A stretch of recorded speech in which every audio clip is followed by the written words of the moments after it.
हरे कृष्णा, राधे राधे। फाल्गुन मास की शुक्ल पक्ष की एकादशी का नाम है आमल की अर्थात रंग भरी एकादशी। आइए जानते हैं साल 2026 में आमल की एकादशी का व्रत किस दिन रहेगा, एकादशी और द्वादशी तिथि कब से कब तक रहेंगी, कौन कौन से शुभ और अशुभ संयोग इस दिन बनने वाले हैं और एकादशी व्रत का पालन का मुहूर्त कब से कब तक रहेगा। मान्यता है कि आमल की एकादशी के दिन ही भगवान शिव देवी पार्वती जी को विवाह के बाद पहली बार काशी लेकर आए थे और उसी खुशी में शिव भक्त उन्हें आज के दिन गुलाल अर्पित करते हैं।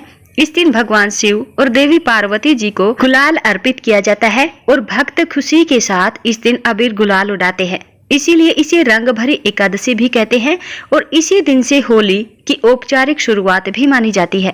इस बार एकादशी तिथि 26 फरवरी दिन गुरुवार को रात 12:34 से शुरू होगी और एकादशी तिथि का समापन होगा 27 फरवरी दिन शुक्रवार को रात 10:33 पर। क्योंकि शुक्रवार को एकादशी तिथि है, इसीलिए इस बार आमल की एकादशी 27 फरवरी दिन शुक्रवार को मनाई जाएगी। इसी दिन एकादशी का उपवास भी रहेगा। एक दिन पहले 26 फरवरी दिन गुरुवार को 10वीं तिथि के नियमों का पालन करते हुए तुलसी के पत्ते तोड़ करके रख लीजिए और तुलसी जी में जल अर्पित भी किया जाएगा। द्वादशी तिथि 27 फरवरी दिन शुक्रवार रात 10:34 से शुरू होगी और 28 फरवरी दिन शनिवार को रात 8:43 पर द्वादशी तिथि का समापन होगा।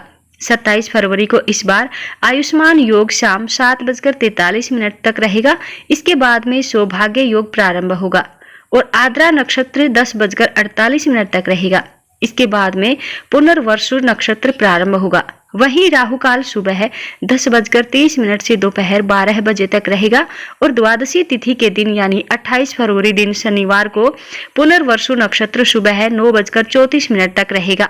इसके बाद में पुष्य नक्षत्र प्रारंभ होगा। सौभाग्य योग शाम 5:02 तक रहेगा। इसके बाद में शोभन योग प्रारंभ होगा और राहुकाल सुबह 9 बजे से 10:30 बजे तक रहेगा। आमल की एकादशी व्रत पारण मुहूर्त रहेगा 28 फरवरी दिन शनिवार को सुबह 6:54 से 9:06 तक।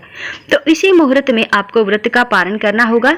रंग भरी एकादशी का नाम आमल की भी है और आमल की आंवले को कहते हैं। मान्यता है कि श्री हरि को आंवला अति प्रिय है, इसीलिए आज के दिन विशेष रूप से आंवले के वृक्ष की और आंवले के फलों की पूजा की जाती है और भगवान को भोग में आंवले अर्पित किए जाते हैं और दान में भी आंवले का दान आज के दिन अत्यंत शुभ फल देने वाला होता है। आमल की एकादशी के दिन प्रातःकाल स्नान आदि से निवृत्त होने के बाद घर के मंदिर में या आसपास के देव मंदिर में जाकर के दीप प्रज्वलित करके फिर पूजा करें। यदि उपवास रखना चाहते हैं तो उपवास रखने का संकल्प लें और फिर भगवान विष्णु का गंगा जल या फिर पंचामृत से अभिषेक करें। भगवान विष्णु को इस दिन तुलसी दल, तुलसी की मंजरी और पुष्प अर्पित करें। एकादशी के दिन केवल सात्विक वस्तुओं का ही प्रयोग करना चाहिए और इस दिन भगवान शिव तथा देवी पार्वती जी का भी पूजन करें। उन्हें अबीर गुलाल अर्पित करें और भगवान विष्णु को इस दिन आंवले के फल का भोग अवश्य लगाएं। इस दिन भगवान विष्णु के साथ साथ माता लक्ष्मी जी का भी पूजन करें। ऐसा करने से घर में सुख समृद्धि की प्राप्ति होती है और ओम नमो भगवते वासुदेवाय नमः इस मंत्र का अधिक से अधिक जप करें। इस दिन सुबह आंवले के वृक्ष में कच्चा दूध और जल मिलाकर के अर्पित करें। शाम के समय घी या तिल के तेल का एक दीपक आंवले के वृक्ष के नीचे लगाएं। यदि आंवले का वृक्ष ना हो तो घर के मंदिर में 5 या 7 आंवले रख करके उनके सम्मुख आप दीप जला सकते हैं। आंवले के वृक्ष का भाव करके भगवान विष्णु की पूजा कर सकते हैं।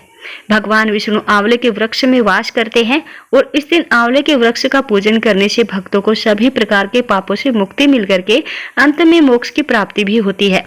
द्वादशी तिथि को शुभ मुहूर्त में भगवान विष्णु का पूजन करके भगवान को सात्विक चीजों का भोग लगाएं और उसी को प्रसाद रूप में ग्रहण करके अपना उपवास खोलना चाहिए और इस दिन भी आप अपनी सामर्थ्य अनुसार कुछ ना कुछ दान अवश्य दें। तो यह थी आज की वीडियो। उम्मीद करते हैं आपको हमारे द्वारा दी गई जानकारी अच्छे से समझ आई होगी, अच्छी लगी होगी।